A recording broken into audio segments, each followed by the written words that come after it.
Happy New Year's, dear readers. You are listening to Time to Read, a Winnipeg Public Library podcast. We are coming to you from the coal-black Carol Shields Auditorium in the festive Millennium Library, which is located on Treaty 1 territory and on land that is the traditional territory of the Anishinaabe, Cree, Oji-Cree, Dakota, and Dene peoples, and the homeland of the Métis Nation. This episode's book, Beartown by Fredrik Backman, was recommended by Regan.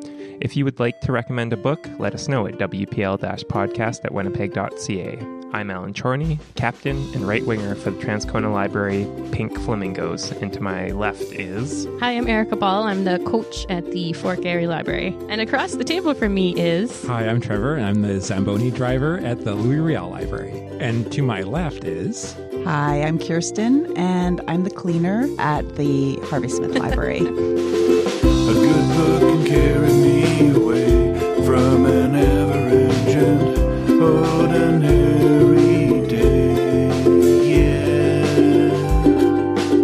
So keep it down, leave me alone, close the doors and turn off the phone, 'cause all I ever really need is a little more time to read. And you, dear readers, we couldn't do this without you. It's your questions and comments that form the heart of our discussions, so make us laugh or make us cry by emailing us at wpl-podcast@winnipeg.ca or leave a comment on our website, wpl-podcast.winnipeg.ca. Find out if your comments made it on the air by subscribing to Time to Read on iTunes, Stitcher, or your favorite podcast service. In a moment, Kirsten will start us off by giving us a brief bio of Fredrik Backman, followed by Erica, who will spoil everything with a brief synopsis. Then on to the discussion, which you can get in on, again, by emailing us at wpl-podcast@winnipeg.ca. Don't forget to stick around to the end for our special segment, Nerd Words for Word Nerds. And if you haven't read Beartown, this is your last chance to press pause. Don't worry, we'll wait. Kirsten? All right, Fredrik Backman. So normally when I do these bios, I go to the Wikipedia page. Fredrik Backman's English Wikipedia page is super, super short. I think his Swedish one is much longer. So I gleaned a lot of this information from interviews he's done with the New York Times, Toronto Star, from the Lit Lovers website, and from his own website. I thought you were going to say you're going to do his bio in Swedish. Kirsten will speak Swedish.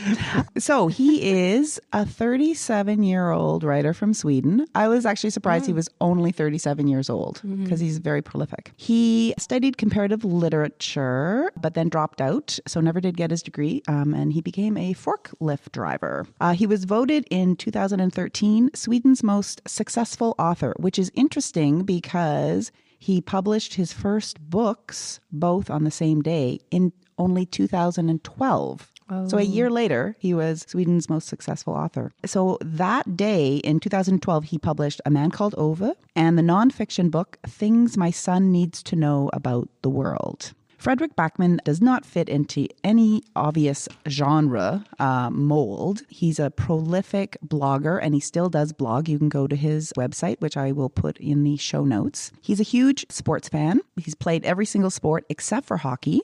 He said he was a fragile kid who got hurt all the time. So he's just a big, big fan. In an interview, an interviewer noted that in all of his books, animals play a central role, which I thought was curious because then I was trying to think about this book. But it's called Beartown, but Fredrik Backman describes himself as not very socially competent, not great at talking to people. And he has said that his wife describes him as having 2 volumes, 1 or 11, never in between. So, of course, I totally want to invite him over for dinner. That would be interesting. Fredrik Backman. Okay, Beartown. Beartown is a town in need of a win, and their best hope is an incredibly talented high school boy and a well-coached junior ice hockey team. All the hopes and dreams for the town's survival rest on the results of one national semifinal. The match is the catalyst for a violent act that will leave a young girl traumatized and a town in turmoil. Repercussions ripple through all of Beartown, leaving no one unaffected. We see the consequences of tunnel vision, misplaced pride, and naked ambition, of toxic culture and the power of community to either lift its members up or tear itself apart. Can't wait to read it. Yeah. That sounds good. That's good. That's good. It's not super spoilery either, which is good. Anyway, but we're going to get into that. Yeah, we'll spoil this for everybody.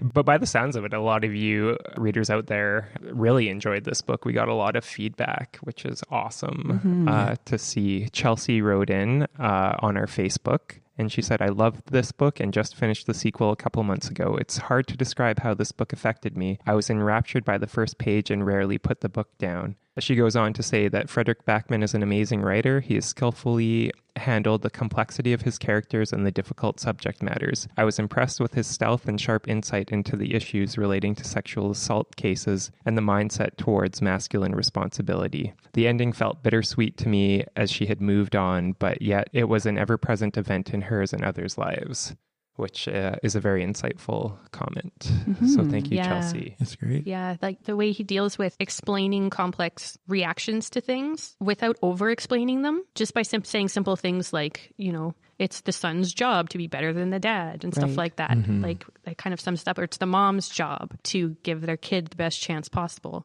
And you're like, oh yeah. And you know? sometimes explaining things over the course of the book. Yeah. Because he would explain one part of a character's personality or experiences. And so I know I personally, I would react a certain way. And then a few chapters down would learn even more about the character. And then I would, it was just more insight. And then I would even change my feeling about that character as well. I found that fascinating. And then you just were, gripped page after page. Yeah, I thought the tone of the book was really good because it deals with some very heavy subject matters, but it still does it in a way that isn't super dark in a lot of ways, which I think can be a fine line, and he pulls it off in such an amazing way. Yeah, they're obviously they're obviously dealing with all these super serious things, and he's treating them seriously. But at the same time, there's room for them to tell little jokes to each other and have quiet moments of like supporting each other to balance out the bad stuff. Yeah, I'm in total agreement with all of you. I usually for these podcasts, I make a bunch of notes and then refer to them. But for this one, really all I've got is a list of all the characters because I couldn't keep them straight,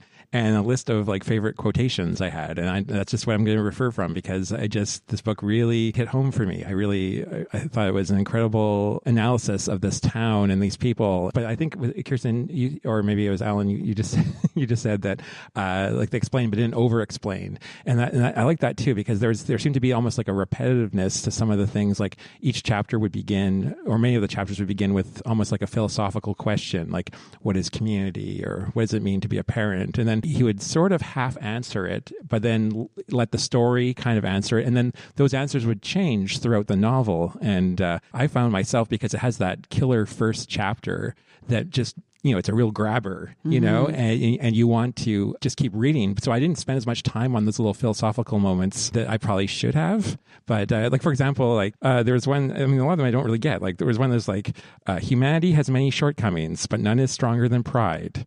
Or loneliness is an invisible ailment. Talks about loneliness a lot in this book. And there's one other one that was like, one of the plainest truths about towns and individuals is that they usually don't turn into what we tell them to be, but what they are told they are. And I thought after all of these, I could have the little thinking face emoji, and just like, what do those all mean? So, yeah. Erica, you were saying that there was like some sort of lighter moments as well. And quote that I had written down actually was a description of the president. The president is sitting at his desk eating a sandwich the way a German shepherd would try to eat a balloon filled with mayonnaise.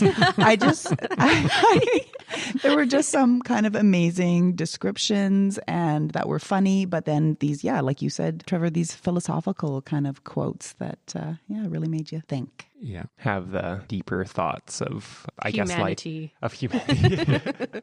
So, Trevor, you said something interesting that it really hit home for you. And I think this, as Canadians, obviously this book doesn't take place in Canada, but hockey is a big, important part of Canada. So I would... it could be here. It could easily be about a town here. Well, for me personally, like I grew up in the Pas, Manitoba, which is very much a hockey town, especially when I was growing up in the early 90s. The Opaskwayak Cree Nation got a junior hockey team called the OCN Blizzard there right in the early 90s when I was growing up. And right off the bat in that league, they were a winning hockey team. They won the championship for their division. So a lot of this book really hit home for me in terms of what it's like to live in a hockey town and what it's like to go to school with star hockey players. Not that I actually interacted with them a lot, but you knew they were there, and in a small town, you hear all the drama that goes on,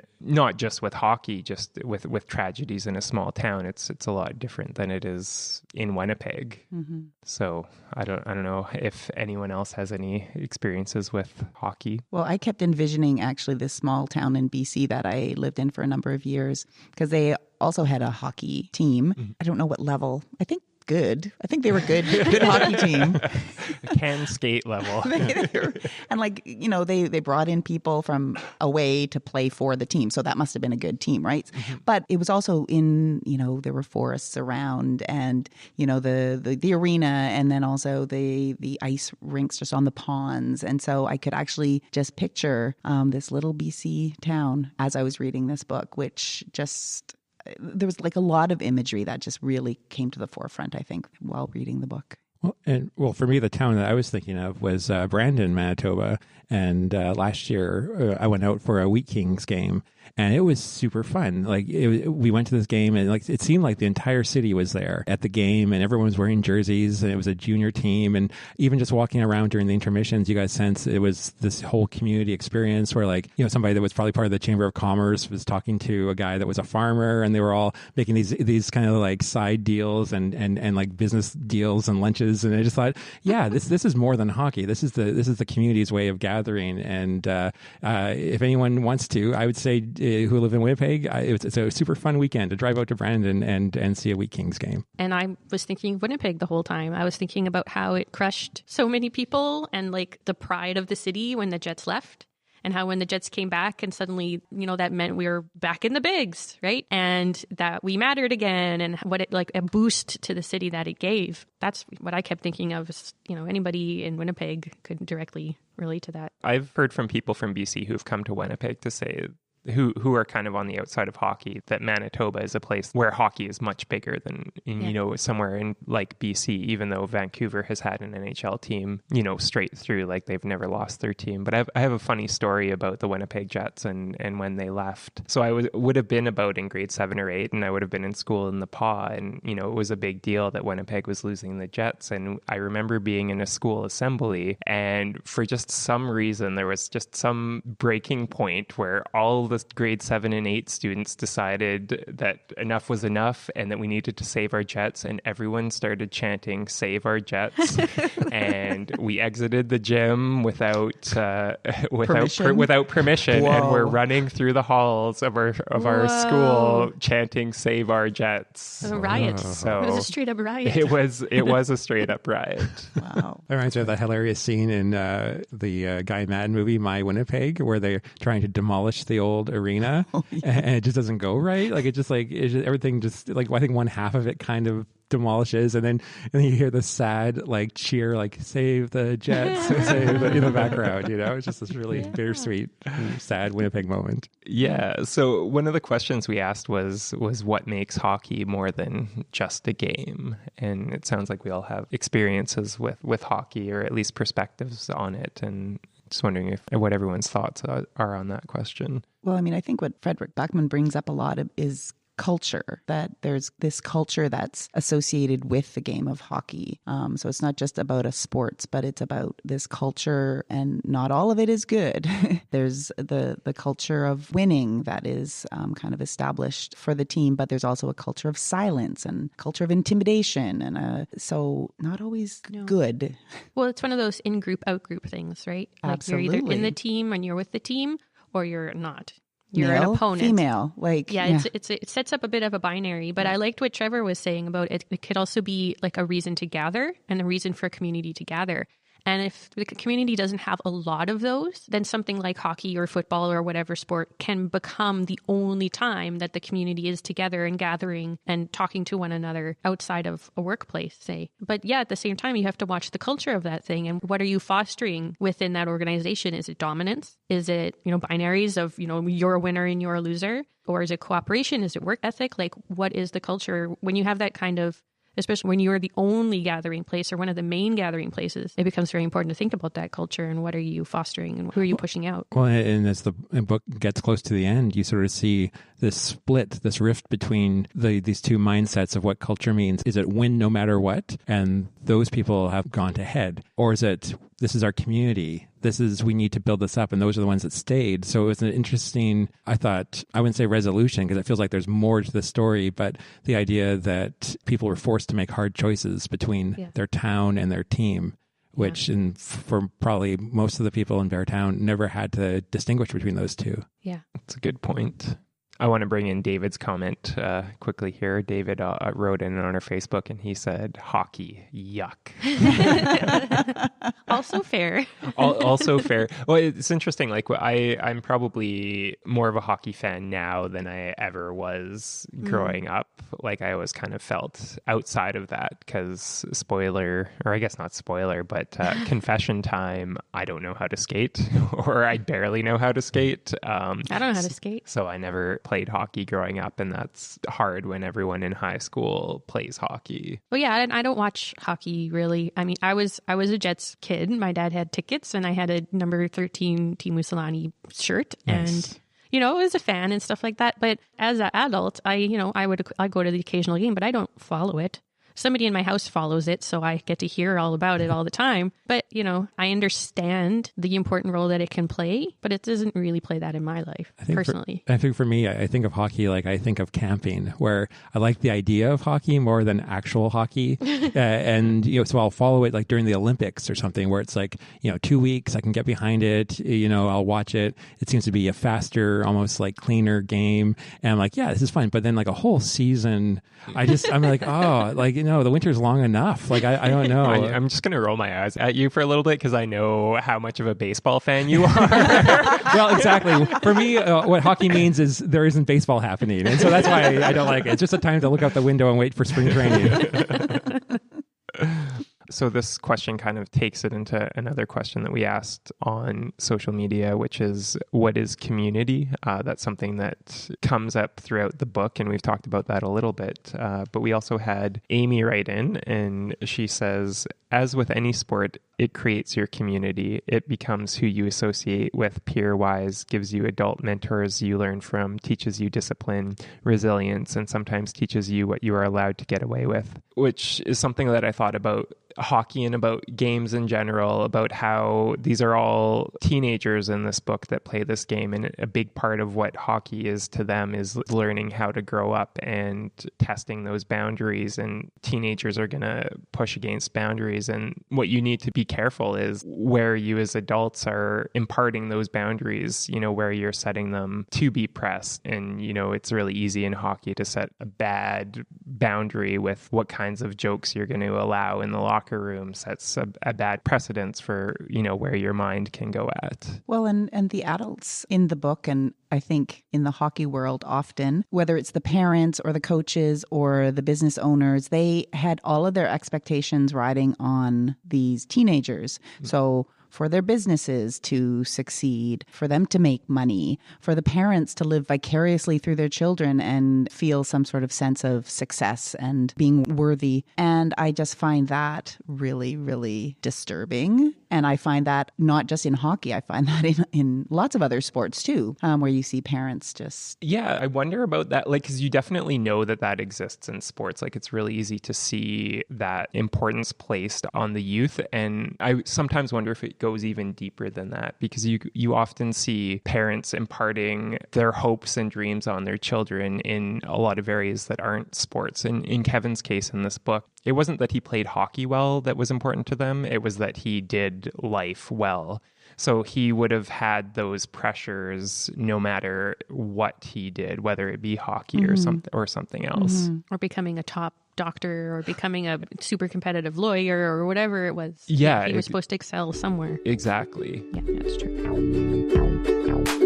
Since you're listening to this show, you probably enjoy listening to podcasts. Have you ever thought about making one of your own?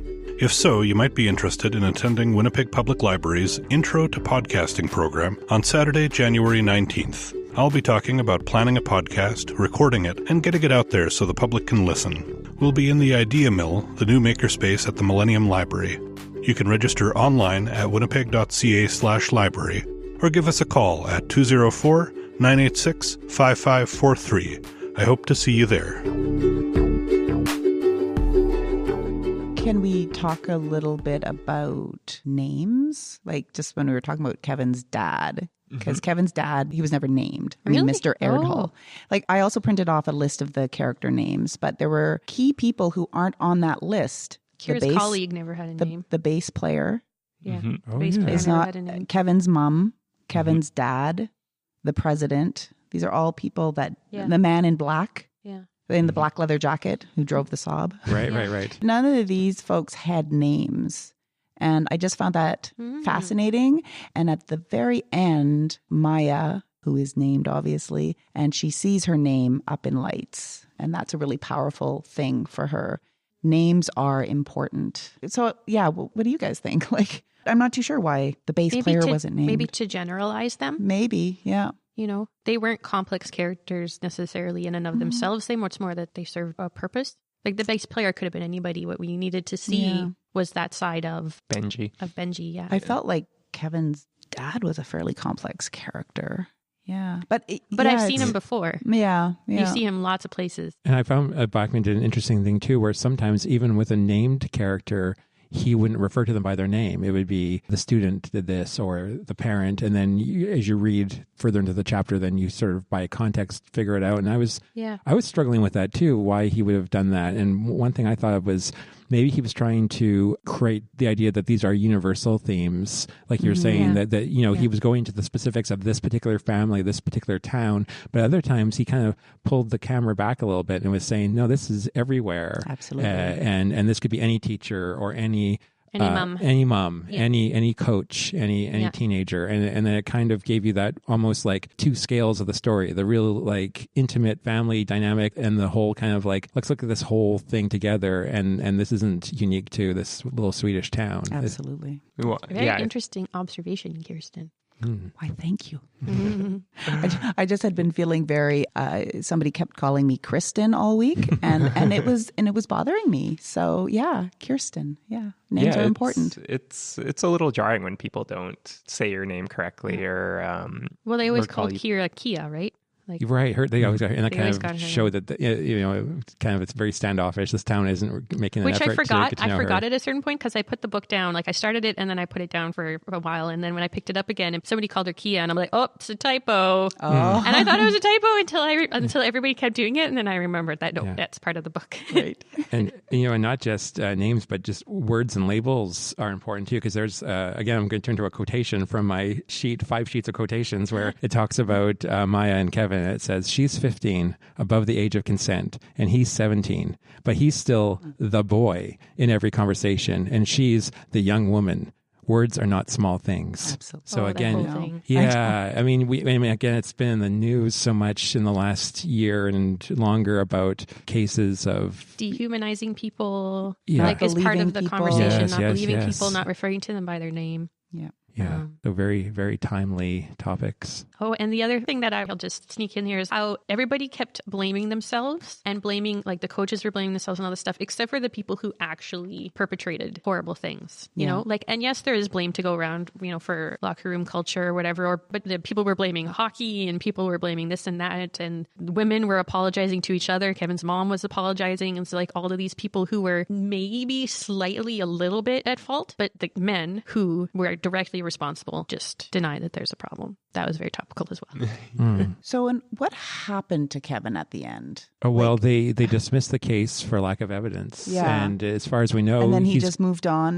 But he stopped next year. playing. He stopped playing hockey, though, right? At 10 years from now, but I think that he goes pro. Yeah, that was my... And then it's him at the end with his wife. And So again, realistic. Yeah. And totally aggravating and appalling. What did you guys think of how Backman kind of wrapped things up, where he kind of did a fast forward to 10 years and didn't wrap everything up, but did sort of give sort of like updates, like at the end of a movie where it says so-and-so is now doing this or whatever. I like that. Yeah. My favorite part of a sports movie is at the end where they have the little paragraphs of where these players ended up. It's kind of like he did that with the book. And I was thinking about, I was like, are there any bad sports movies out there?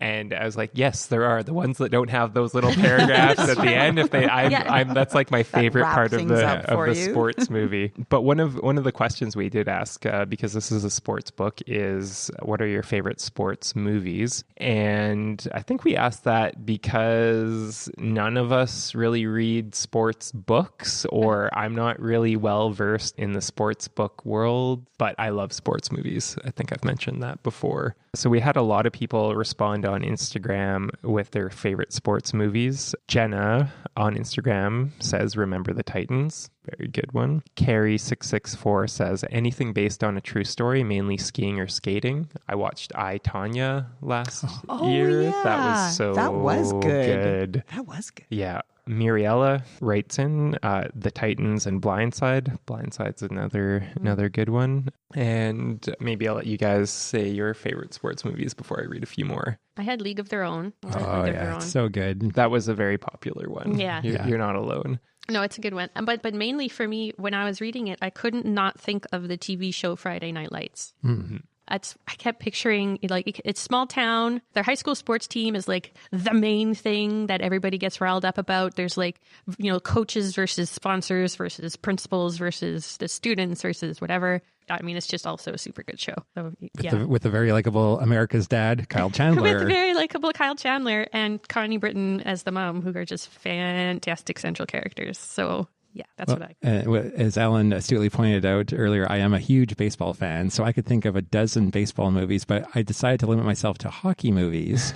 So 2 things you need to know about me about movies is I love a Steadicam one-shot, and I love clever opening credits.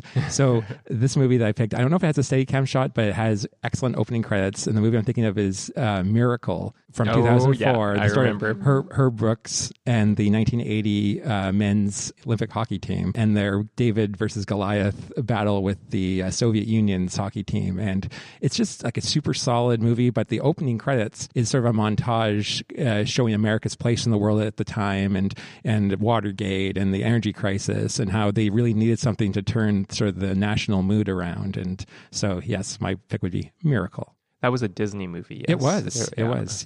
So it's going to have a nice, warm, fuzzy ending. Yeah. Sebastian wrote in, he said The Mighty Duck, The Sandlot, A League of Their Own, Draft Day, The Pride of the Yankees, Moneyball, a personal favorite of mine, and Rocky. Draft Day is a really good movie. It got poo-pooed? I don't know that's why. That's Kevin Costner, right? You can't go wrong with Kevin Costner in a sports Jennifer movie. Garner's in it. I couldn't see it, though, because I was like, high-paced. Kevin Costner not in a baseball movie? It didn't feel right to me. Just pretend he's a baseball coach. Really? Were you not a fan of Tin Cup? No, I never saw it for that very same reason. I almost didn't see Hidden Figures because I was like, yeah, Kevin Costner's in it, but he's not doing baseball. But I'm glad I did see it. But isn't there only one Kevin Costner baseball movie? Oh, no, there's there's Bull Durham. There's Field of Dreams, of course. There's that crazy one where he plays the Detroit Tiger, The Love of the Game. Okay, he's in a few. Sorry, don't get Trevor started. I know. I was just gonna say. I've been Kevin Costner schooled by Trevor. I did like B.B. Lacroix's suggestion of Bend It Like Beckham. I was like, that one too. I didn't obviously never remember any of the movies that I've seen, sport movies, but that one I would agree. I was thinking about what to recommend, and then I watched an esports documentary this month, which was really good. So esports, for those of you who don't know, is basically video games masquerading as sports. And there's this documentary on YouTube called the Smash Brothers documentary, all about the history of competitive Super Smash Brothers. And it's like a 4.5-hour documentary, but it is so engrossing and engaging. Apparently there was an East Coast, West Coast rivalry in Super Smash Brothers back in the day before it really had a competitive scene and before the internet was really a big thing. So it was all about how these competitive Smash Brothers like found each other and used their competition to bring each other to new heights. All right. I don't know if you can you can't see this audience, but everyone's like, okay, rolling their eyes. I was just thinking about how like it doesn't matter what it is. People get passionate about all kinds of things. And then the same sort of dynamics develop competitiveness. And yeah, which is an interesting question to think about, is being competitive something a part of human nature? Because one of the things I was thinking about with this book is there's a segment where they briefly talk about not having competitions in Little League sports. And I'll read the quote. It says, when some of the other sporting associations recently proposed that Little League games should no longer keep a tally of goals and points and not have league tables until the age of 12, soon thought it sounded sensible. So I was wondering if anyone had any thoughts on the idea of non-competitive sports. Yeah, you can say that you're not going to keep score, but everyone is still keeping score. Like Isaac, my son, was in a soccer, league, not league. That's way too highfalutin. They were a terrible team. And they just stopped keeping score in that league or whatever. But I mean, we all knew that they were losing 28-1 in soccer. But they were having a good time. But I mean, everyone still keeps score anyway. Yeah, it makes me wonder who's diluting them. Like it's to me that seems it's more like the parents. There's two things that I'm just going to go off on here. One is taking what is made as a competitive sport and trying to de-competitivize it, or whatever that word would be. Which you could say, okay, well, we're not going to like officially make a big deal out of the score, which is nice and stuff like that. But then when it kind of comes out of your question, started off as being, is human nature competitive? And I want to say no. But when culture can be competitive, or when something is based on two teams against each other, that's a competitive thing. You can't take that out. So yes, you actually asked lots of different questions. I did ask lots of different questions. So to go back to my first question, do you think human nature is competitive? Okay, I'm gonna play Alan here and disagree with Erica and say that sports is life. And that's bunk. And that there are winners and there are losers, and that you could learn more from losing than you can from winning, I think. And life, most of us are losers. Let's just be honest with that. And in baseball, as long as you hit the ball about 3 or 4 times, you're considered an elite athlete, which doesn't sound like great odds. So I would feel much more disturbed and upset if I was playing a game where I didn't know what the score was. And I'm like, well, what's the point? We're just running around, kicking this ball. Like, why are we doing this? It'd be like a very existential break. I would much rather be losing 10-1 than not knowing where I was at. Well, you're still trying to get the ball in the goal. Are you though? I don't think I would be. Like, I was like, you know what? It doesn't matter if I score. You know what I'm going to do? I'm just going to go and have a snack. How about this? Dance. Dance, like ballet? Yeah. You just dance as a group. Sure, that's great. Okay. I actually recently watched Flesh and Bone. I don't know if you guys have heard of that. Okay, dance can also be incredibly competitive. I guess what I'm trying to say like a dance-off, like breakdancing, 1980s. What I'm Brooklyn? actually trying to say is competitiveness can be very deeply ingrained. Well, I mean, you could even say it's ingrained in Western culture, and it is not human nature, but it is something that we take for granted that a lot of cultures don't have. And I don't want to compare chimpanzees and bonobos here. If you want to know whether things are ingrained, chimpanzees live in patriarchal cultures that are much like ours, based on dominance and violence, and bonobos live in matriarchal cultures based on cooperation. And it can be done. In some of the bonobos the ones that are yes. Okay. Or what? What are they? Super frisky. Physically affectionate. Well, maybe that's the answer. More sex. It works for them. But to that point, isn't human DNA more closely related to chimpanzees than bonobos? No, that's not true. No. It's not true. We're disbelieving that. I did anthropology. I still follow it. I actually just read this amazing book on genetics and human evolution called Who We Are and How We Got Here. And maybe that's why I'm all fired up about this, because I don't like when people mistake what we take for granted and what the dominant culture is now with human nature, because there's a big difference between it's sort of like conversations of gender and stuff, right? Like that. There's the false binary of masculine and feminine genders that we believed and continue to believe has a basis in our genes. It doesn't. So, I think you have to be really careful when you talk about human nature and what that is. Right. But Ramona has a quote that I think is good, that when people think about sports, she's asked why hockey exists, and she responds, someone who needed to give drunk men with rifles a less dangerous hobby. Whoa. And there's the idea that sports is an evolution of war in some degree. And, war is something that's been human universal universal throughout pretty much all of human history. And then prior to that, in evolution, like most animals fight with each other a lot. Except for the bonobos, who just, they do cuddles instead. Animals don't tend to fight unless resources are scarce. Exactly. And resources are always scarce in the animal kingdom.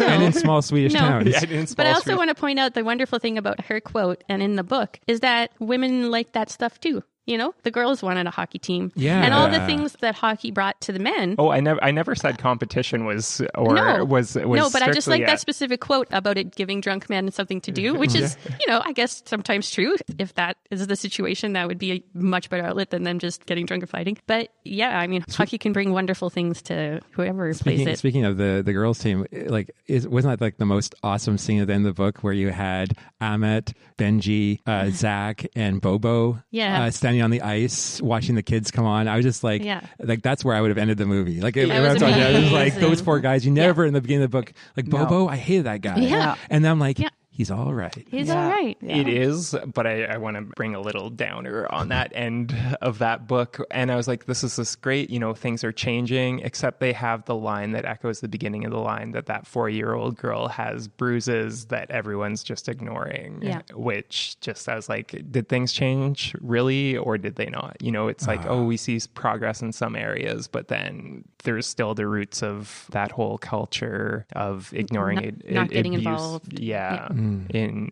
things like that. So sorry to dampen that. So maybe the culture of change. A culture of change. Happening. And if she has a community outside of whatever's going on in that house, then she has contact with people who may intervene. It's so entrenched it won't change overnight, but a little bit at a time. A little bit of hope, a glimmer of hope. And she's the most talented one that ever came from the town, which I thought was a really cute touch. Yeah. Did anyone play hockey here? No, I can't skate. No. Oh, right. I said I can't skate. I was a competitive swimmer. Ooh. Me too. Oh, yeah. I think we knew that about each other. I preferred my water liquid as opposed to ice. Yeah. And I preferred my team sports more individual. I was more into Lego. I was into Lego. I hated competitive sports. I mean, I couldn't play Monopoly because people that I lived with were horribly competitive. And Monopoly's a terrible game. Monopoly's it is a terrible game unless you want to start resenting the people that you're playing with. But yeah, I did dance. I did a couple of team sports. But I don't like what I saw competition do to people. Yeah, it's interesting. When I was a competitive swimmer, what was important in our family was to get always your best time. So not necessarily to beat other people, but you to challenge yourself. But then, you know, you'd get sort of higher and higher up. And so you'd be at these competitions where the parents were just screaming at the kids. And my dad was the one saying, "You're turning really red, sweetie. Just slow down." Yeah. That's it's good. all about, or other parents were saying, "We'll give you $1 a second that you get off." So it's a whole different, I mean, I really responded to the parents' depictions in this book really strongly, just based on some of the stuff that I remember seeing as a there's some really swimmer. you always hear, or every once in a while, or maybe always hear stories of hockey parents, you know, going crazy for lack of a better term. Any performing parents are just like, I mean, parents, if they're crazy parents, they're crazy parents, right? Right. Like, it doesn't matter what the kid is doing. Yeah. It's going to be this, that my kid didn't get a solo in the Christmas concert, you know, going berserk over that. Like, it's most on display where everybody's around and can see it, but crazy parents are, it's crazy.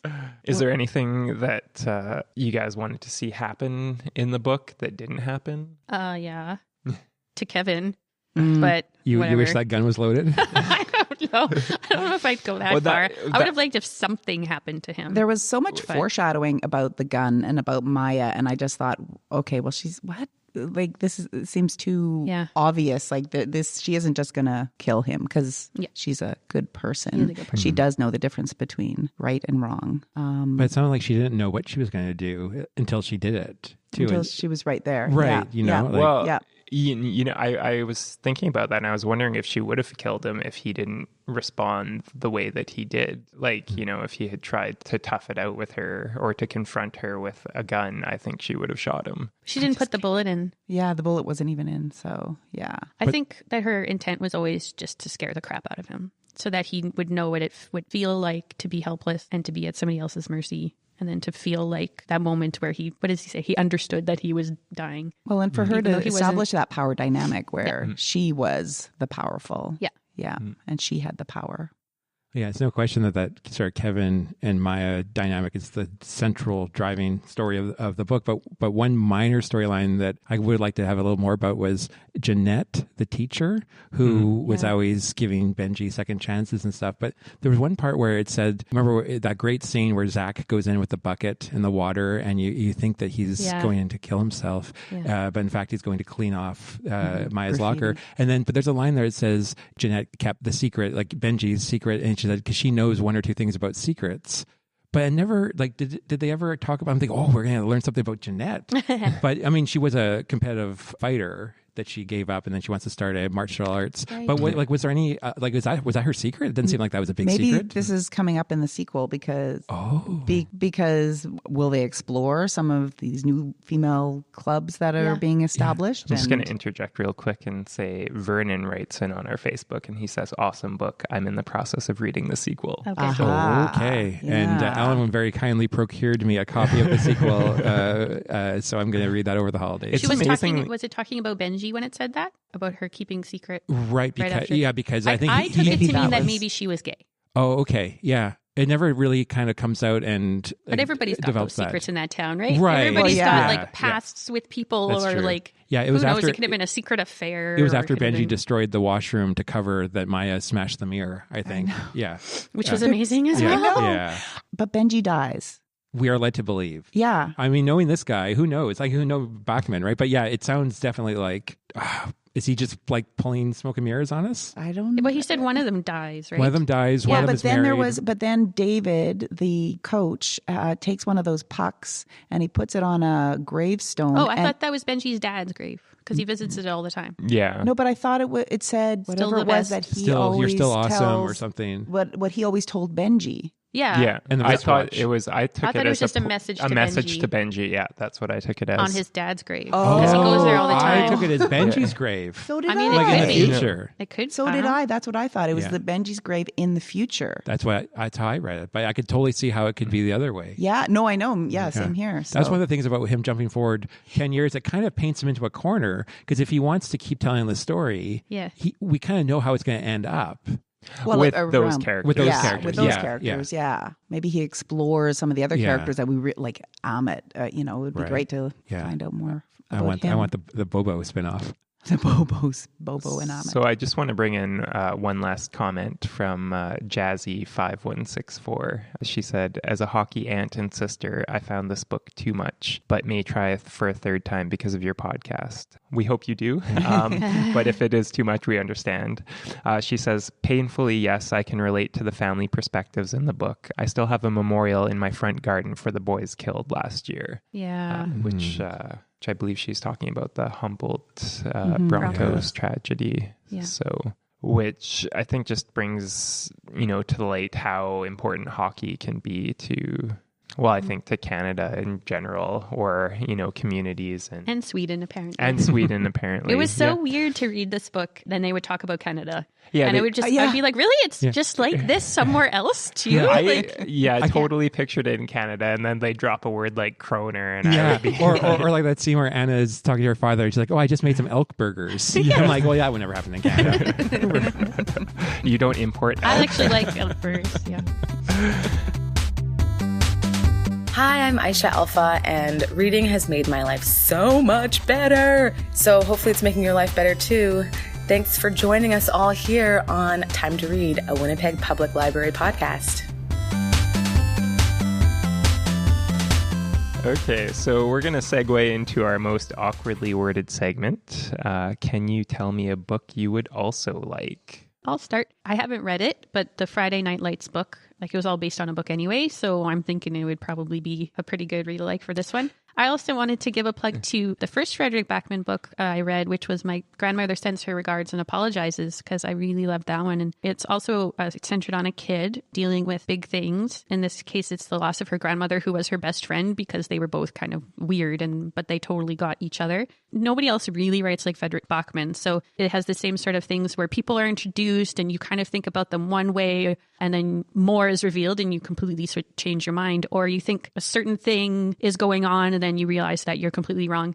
And so it was a really enjoyable read and about this girl and the crazy people in her apartment building and her crazy grandmother and this quest that her grandmother sends her on to apologize to people on her grandmother's behalf. Oh, wow. So it's called My Grandmother Sends Her Regards and Apologizes. Well, mine is Indian Horse by Richard Wagamese, who I love as an author and a writer. And also, speaking of good sports movies, or a good hockey movie, I guess. Yeah, that's a really good movie as well. So the book's about Saul Indian Horse, who is a Anishinaabe from the Fish Clan on the shores of the Winnipeg River. It's a story about surviving the residential school system, despite having your language taken away, despite not being able to celebrate his Indigenous culture, despite all the abuses endured. But he finds self-awareness and self-acceptance by playing hockey.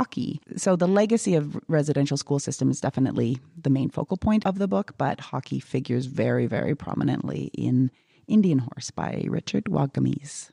I definitely co-sign on that, because we almost never discuss our read-alikes beforehand. But Kirsten and I were talking on the weekend, and it turned out that we had both picked Indian Horse the first time that's happened. So I went in a totally different direction than for my pick, which was All We Ever Wanted by Emily Giffin. Boom, that's right. I bet you weren't expecting that. I'm startled. Yes. It's a book from 2018, and Emily Giffin is mostly known for her beach reads, and this is a term that people use. I don't personally like it, but chick lit. Yeah. And she's written like Something Borrowed, Something Blue, those kind of books. But this one ties in, what made me think of it is because it's set in a small town like Beartown, except instead of rural Sweden, it's in the deep south. And it's a woman, Nina, and her son, Finch, who has been just accepted into Princeton, but he's in a very prestigious high school. But at a drunken party, he takes a racy photo of another student, Lila, and it goes up on social media. And then the whole town takes different sides. But unlike Beartown, where there was no doubt in anyone's mind that Kevin did it, which I kind of liked. It wasn't like, well, he said, she said, but we, as the reader, knew. This book goes a little more like, well, who took the photo, or it goes back and forth, and there's that kind of a mystery. But then Nina, of course, feels loyalty to her son, but she also was a victim of date rape when she was in college, so she sympathizes with Lila, so she doesn't know. So becomes a very complicated story with that. It's also a very quick read, but it has a little more to it than your typical Emily Giffin story. So that's called All We Ever Wanted by Emily Giffin. That's a good one. I like the term chicklet because it just reminds me of gum. Yes, absolutely. So my book is All the Way, My Life on the Ice by Jordan Tutu. So Jordan Tutu is the first Inuk player to make it to the NHL. He comes from Rankin Inlet. The reason I chose this book is because he played in the PAW for the OCN Blizzard for 1 year. Cool. And so he went to my high school. Oh, wow. So I maybe nodded heads at him once in the hallways. Maybe. I'm not even sure about that. But yeah, so this is a book about his life and making it, and the struggles he faced making it to the NHL. And there were a number of struggles that he did have to go through, some of which, reverberated through the PAW and OCN. So yeah, so it's a good book. So the most interesting thing I learned from this book was that because of going to high school with Jordan Tutu, that I am now, you guys know the game 6 Degrees of Kevin Bacon? Yeah. So I am actually 4 degrees of Kevin Bacon because of this. And more excitingly, 3 degrees of Taylor Swift. Oh. So tell us more. So Jordan Tutu played for the Nashville Predators, and he had a relationship for a while with Kelly Pickler, who is a pop country artist. And unfortunately, that relationship didn't work out. But So much so that Kelly Pickler wrote a song about the relationship with Jordan Tutu called Best Days of Your Life, which features Taylor Swift singing backup vocals on that track. And then, of course, Taylor Swift was in the movie Valentine's Day with Kevin Bacon. So Nice. It checks out. Yeah, all right. Nice. So now you, dear readers, are 5 degrees of Kevin Bacon. Oh, wow.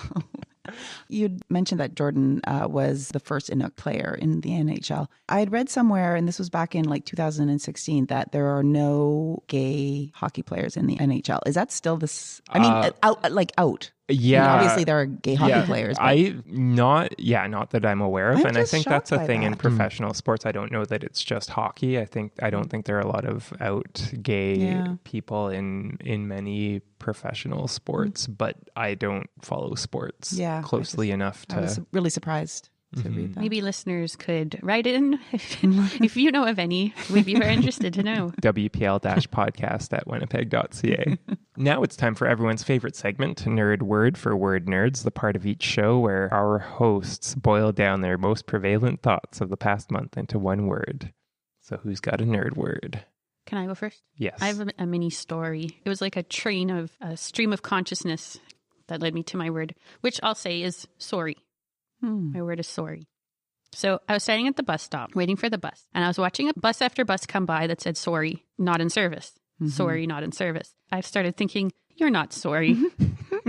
Then I pictured a bus flashing sorry, not sorry, and wondering if that would be hard to Photoshop. And then I thought maybe I already saw that as a GIF. Then I started to think that sorry was a weird looking word because I kept seeing it in all caps. But that nevertheless, it's a weird looking word, but it sounds not weighty, but it nevertheless carries a lot of weight.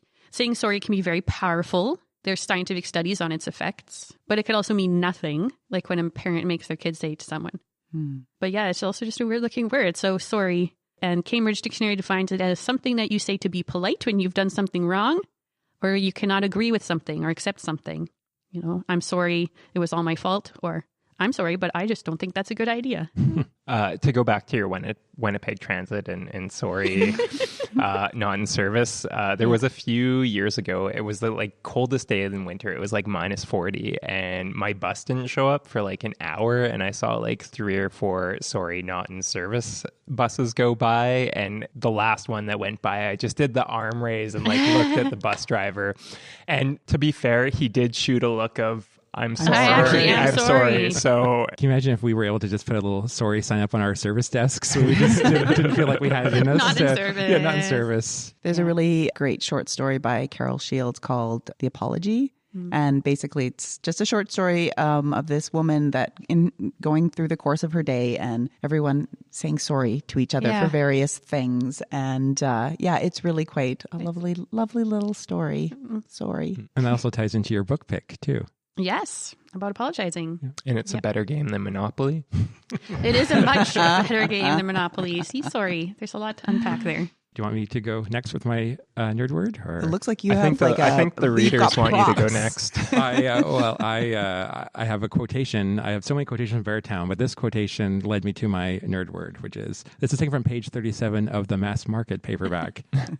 Everything reaches an age where it no longer surprises us. That applies even to hockey. Most days you think there aren't any original ideas left and that everything has already been thought, said, and written by a whole range of coaches, each one more confident than the last. So I'm not going to talk about hockey, but I am going to talk about food. And I don't know if you guys know this, but there's a thing called aquafaba. And what this is, that's a fancy word for chickpea water. No. So it's the water that when you open a can of chickpeas and you empty the chickpeas out and you cook them, the water that's left over has been given the name aquafaba. And what you can do with aquafaba is remarkable because it has this very similar properties to egg whites. So what you can apparently do is you can just add it to certain recipes just the way it is. It substitutes egg whites, or you can whip it and turn it into like a meringue. No. And yes, and, cool. and it is, I just have one little part to read that apparently it was discovered in December 2014 by a vegan French musician, Joel Rossel. He just discovered it. And I don't know what he was doing with chickpea water to discover this. But he did. And he put it up on his blog, and it was picked up by an American food enthusiast, a vegan food enthusiast, Goose Volt. Doesn't sound American, does he?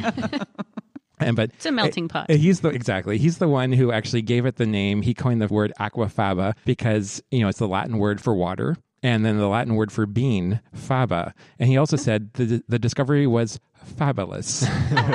So I haven't tried it myself, but a friend of mine showed me a picture of it because she tried it and she said it turned out she put it into pancakes, and her husband, who can't have dairy and eggs, said it was delicious. So just throwing it out there, aquafaba. Awesome. Bean water. Wow. Bean water. I'm gonna swoop in and take the next nerd word because it relates to, or it jumps off of Trevor's nerd word from last week, which was Sloppy Joe, which turned into a conversation about Slurpees and slush as well. And so on our website, on our board, wpl-podcast.winnipeg.ca, Amy wrote in to say, after I referred to Slurpees as slush growing up in the paw, she said, point of clarification, for Slurpees and slush puppies like Sloppy Joes and Sloppy Janes, these are variations of the same thing. Slurpees being the common fare of 7-Elevens, slush puppies are a brand name and are characterized by the more crunchy and tongue-destroying ice bits. So I want to say, as a former Slurpee addict, I have to say Amy is absolutely correct about the Slurpee slush puppy distinction. However, fun fact, there are no real generic Slurpee term for the common parlance, so there's no like tissues to Kleenex, that sort of thing. There is an industry term, frozen carbonated beverage, or FCB, which you would classify 7-Eleven Slurpee or Max Froster, but technically not slush puppies as they don't contain carbon. So when I was growing up in the paw, we didn't have a 7-Eleven or a Max. We had a Michael's, the local corner store, and home to the greatest FCB in the world. And FCB, me and my friends simply called slush. It might have had another actual name, and I don't know that anyone else in the paw called it slush. I didn't have a lot of friends. I wasn't on the hockey team. But when my friends and I moved to Winnipeg, we discovered 7-Eleven, the 7-Eleven Slurpee, and the 7-Eleven 1.9 liter cup. We still held on to the term slush in Winnipeg, as we would go literally on daily treks to 7-Eleven on things we called slush runs to get our frozen treat fix. Yeah, Slurpee run. Yeah. Even when it was minus 40 out, we couldn't drink the slush on the way home because it was frozen in the straw. So that's how addicted to Slurpees I was. Your nerd word was? My nerd word was slush. Slush. Slush, okay. Yes. Okay. A very, very, very colloquial term for Slurpee. My nerd word / phrase really resonated with me this week. It's pot stirrer. I've been known to stir the pot in my life. Which is different from whipping your bean water. No. I'm going to maybe start to just use that instead. Oh my gosh, I've whipped up the bean water again. I'm just going to say pots need to be stirred or the gunk burns at the bottom. Like I'm just going to that's point another that good out. thing. Yes, absolutely. So anyway, I mean, I often just I use it sort of flippantly to sort of say, oh my goodness, I just stirred the pot again. I'm such a pot stirrer. So I thought, well, what is the real definition? So from Wiktionary, it says to cause unrest or dissent. And I was like, I don't like that description because that's not really what I'm meaning to do. I'm a people pleaser. I don't really necessarily want to be causing dissent. But then I was reading other definitions and it even referenced internet trolls like to stir the pot. And I thought, oh my gosh, that is not me. I'm not a troll. I don't try to create drama. So I finally found, and maybe this is just an example of just if you keep looking on the internet, you'll find the definition that you like. On phrases.org.uk, Patsy asks, what does the phrase to stir the pot generally mean? And does it mean to be in some way deliberately provocative or irritating? And the answer was deliberately provocative, yes, but not necessarily maliciously. Picture a pot of soup. A lot of ingredients have settled to the bottom out of sight until stirred. Metaphorically, a lot of issues, resentments, obligations can drop out of sight when nobody mentions them. One can stir the pot to bring issues to the surface, sometimes with malice, but sometimes merely to create awareness and affect change. Nice. That's great. I think you're just stirring the pot on the definition of Stir the stirring pot. the pot. Well, I'm going to say stir. dissent, it doesn't have to be a bad word either. It If the status quo is Right. not very good, is not good or has become stale or isn't serving everybody, then dissent There we is go. extremely positive. Pot And stirrer.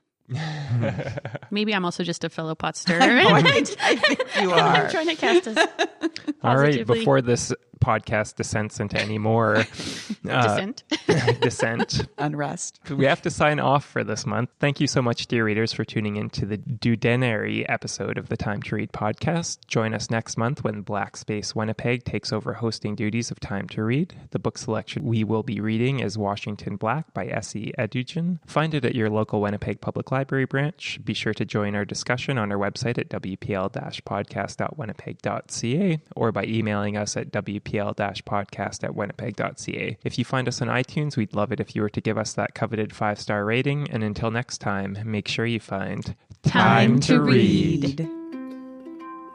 Thanks for joining us for this episode of Time to Read. We were discussing Beartown by Fredrik Backman. Time to Read is a production of the Winnipeg Public Library. Your hosts today were Alan Chorney, Kirsten Werman, Erica Ball, and Trevor Lockhart. Our webmaster is Aaron Seaburn. Our social media guru is Regan Brew. Audio production and music by Dennis Penner. Some of our comments today came from Jenna, Carrie664, Mariella, Chelsea, David, Sebastian, BB Lacroix, Vernon, Jazzy5164, and Amy. We want you to be part of the show too. Email us at wpl-podcast@winnipeg.ca with suggestions for books that you'd like us to read and discuss, and comments and questions about the book we're reading for our next show. Visit us on the web at wpl-podcast.winnipeg.ca. Check out our show notes with links to some of the things we talked about today and take part in a discussion about the books we're reading. Have you ever wanted to see the Time to Read crew in person? We'll be doing a live podcast on Tuesday evening, March 26th at the Goodwill Social Club. We hope to see you there. Next month, we're reading Washington Black by S.E. Edugen, and we've invited our friends from Black Space Winnipeg to lead the discussion. We're looking forward to hearing what they and you think.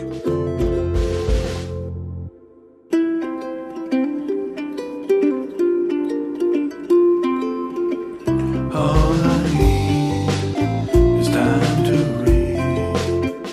All I need is time to read. All I need is time to read. All I ever really need is a little more time to read.